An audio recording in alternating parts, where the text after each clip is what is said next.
If your League tutorial patch looks frozen, you're about to hit Tilt City. But hey, you're not stuck. Let's bust you out of this patch trap fast. First up, don't panic. That patch bar loves to fake people out. Sometimes it's just a visual bug.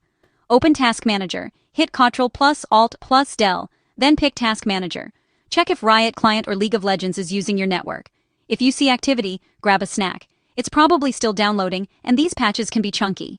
No network activity? Close every League and Riot process in Task Manager. Then, right-click your League shortcut and run it as administrator. This gives your game the green light to patch up properly. Still stuck? Download the Hextech repair tool from Riot, check Force Repatch, and let it work its magic.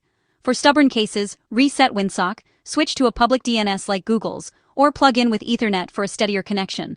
And don't forget, sometimes it's your firewall or antivirus blocking the patcher.